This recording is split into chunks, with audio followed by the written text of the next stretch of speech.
ഭൂമി തരം മാറ്റുന്നതിന് നൽകിയ അപേക്ഷകൾ തീർപ്പാക്കാൻ പ്രത്യേക അദാലത്ത് നടത്തുമെന്ന് ജില്ലാ കളക്ടർ വി.ആർ. വിനോദ്. ജില്ലാ വികസന സമിതി യോഗത്തിലാണ് കളക്ടർ ഇക്കാര്യം അറിയിച്ചത്. ഭൂമി തരം മാറ്റുന്നതിനായി നൽകിയ അപേക്ഷകൾ കെട്ടിക്കിടക്കുകയാണെന്നും അവ ഉടൻ പരിഹരിക്കണമെന്നും P. Abdul Hameed master MLA. യോഗത്തിൽ അറിയിച്ചു. അപേക്ഷകൾ വേഗത്തിൽ തീർപ്പാക്കാൻ നടപടി സ്വീകരിക്കുന്നുണ്ട്. സബ് കളക്ടർമാരുടെ ഓഫീസുകളിൽ ഇതിനായി അധികം ജീവനക്കാരെ നിയോഗിച്ചിട്ടുണ്ട്. സ്ഥലപരിശോധന നടത്തുകയും അദാലത്ത് നടത്തി വേഗത്തിൽ പരിഹരിക്കണമെന്നും കളക്ടർ അറിയിച്ചിട്ടുണ്ട്. പൊന്നാനി നിളയോര പാതയിലെ കയ്യേറ്റം ഒഴിപ്പിക്കാൻ നടപടി സ്വീകരിക്കണമെന്ന് പി. നന്ദകുമാർ എം.എൽ.എ. യോഗത്തിൽ ആവശ്യപ്പെട്ടു. കയ്യേറ്റം ഒഴിപ്പിക്കാൻ ദൗത്യസംഘത്തെ രൂപീകരിച്ചിട്ടുണ്ടെന്നും ഭൂരേഖ ഡെപ്യൂട്ടി തഹസിൽദാരുടെ നേതൃത്വത്തിൽ നടപടി സ്വീകരിച്ചു വരുന്നുണ്ടെന്നും റീജിയണൽ ട്രാൻസ്പോർട്ട് ഓഫീസർ യോഗത്തിൽ അറിയിച്ചു. ദേശീയപാതയിൽ ചേളാരിയിൽ മണിക്കൂറുകൾ ഗതാഗത തടസ്സം നേരിടുന്നുണ്ടെന്നും പരിഹരിക്കണമെന്നും P. Abdul Hameed master MLA. ആവശ്യപ്പെട്ടു. സ്ഥലപരിശോധന നടത്തിയിട്ടുണ്ടെന്നും ആവശ്യമായ നടപടി സ്വീകരിക്കുമെന്നും ദേശീയപാത പ്രൊജക്ട് ഡയറക്ടർ യോഗത്തിൽ അറിയിച്ചു. കുറ്റിപ്പുറത്ത് ആശുപത്രിയിലേക്കുള്ള പ്രവേശനം പരിഹരിക്കണമെന്നും പ്രൊഫസർ ആബിദ് ഹുസൈൻ തങ്ങൾ എം.എൽ.എ. ആവശ്യപ്പെട്ടു. റോഡ് നിർമ്മാണത്തിൽ വിവിധ വകുപ്പുകളുടെ ഏകോപനമില്ലാത്തത് പ്രശ്നം സൃഷ്ടിക്കുന്നുണ്ടെന്നും നജീബ് കാന്തപുരം എം.എൽ.എ. അഭിപ്രായപ്പെട്ടു. +2 ഡിഗ്രി കഴിഞ്ഞവർക്ക് വേൾഡ്സ് ഫസ്റ്റ് AR/VR ക്ലാസ് റൂമിലൂടെ സ്മാർട്ട് ഫോൺ എഞ്ചിനീയർ ആവാം. കൂടുതൽ അറിയാൻ വിളിക്കൂ ബ്രിഡ്കോ ആൻഡ് ബ്രിഡ്കോ. പ്രശ്നം പരിഹരിക്കുന്നതിന് ജനുവരി 8-ന് യോഗം വിളിച്ചിട്ടുണ്ടെന്ന് ജില്ലാ കളക്ടർ അറിയിച്ചു.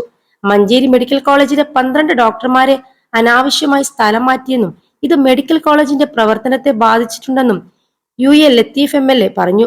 ആരോഗ്യവകുപ്പ് സെക്രട്ടറിയുമായി ചർച്ച ചെയ്ത് ആവശ്യമായ നടപടി സ്വീകരിക്കുമെന്നും കളക്ടർ അറിയിച്ചു. മുങ്ങി മരണങ്ങൾ ഇല്ലാതാക്കാൻ ബോധവൽക്കരണ പ്രവർത്തനങ്ങളും നടപടികളും സ്വീകരിക്കണമെന്ന് TV ഇബ്രാഹിം എം.എൽ.എ. ആവശ്യപ്പെട്ടു. രക്ഷാപ്രവർത്തനത്തിനായി കൂടുതൽ സൗകര്യമൊരുക്കണമെന്നും അദ്ദേഹം ആവശ്യപ്പെട്ടു. ബോധവൽക്കരണ പ്രവർത്തനങ്ങൾ പുരോഗമിക്കുന്നുണ്ടെന്നും ജില്ലാ ഭരണകൂടത്തിന്റെ ഫയർ റെസ്ക്യൂ വകുപ്പിന്റെ നേതൃത്വത്തിൽ നീന്തൽ പരിശീലനമടക്കമുള്ള വിവിധ പദ്ധതികൾ ആവിഷ്കരിച്ചിട്ടുണ്ടെന്നും കളക്ടർ പറഞ്ഞു. ജില്ലയിൽ ലൈസൻസ് ഇല്ലാതെ സർവീസ് നടത്തുന്ന ബോട്ടുകൾ കണ്ടെത്തണമെന്നും നടപടിയെടുക്കണമെന്നും MLA-മാർ പറഞ്ഞു. പരിശോധന നടത്തുന്നതിന് ജില്ലാ പോലീസ് മേധാവിയോട് പോർട്ട് ഓഫീസറോടും ആവശ്യപ്പെട്ടു. 21 ലക്ഷത്തോളം സന്തുഷ്ടരായ ഉപഭോക്താക്കളും 2 ലക്ഷത്തോളം തിമിര ശസ്ത്രക്രിയകളും പൂർത്തിയാക്കിയ മലബാറിലെ ഏക കണ്ണാശുപത്രി ഹോസ്പിറ്റൽ റോഡ് പെരിന്തൽമണ്ണ. മാലിന്യ സംസ്കരണത്തിന് ഓഫീസുകൾ കേന്ദ്രീകരിച്ച് സൗകര്യമൊരുക്കണം. വീഴ്ച വരുത്തുന്നവർക്കെതിരെ നടപടിയെടുക്കണമെന്നും കളക്ടർ പറഞ്ഞു. വിനോദസഞ്ചാര കേന്ദ്രങ്ങളിൽ മാലിന്യ സംസ്കരണം മാതൃകാപരമായി നടപ്പിലാക്കണമെന്നും അതിനായി മിനി MCF-കൾ സ്ഥാപിക്കണമെന്നും കളക്ടർ അറിയിച്ചു.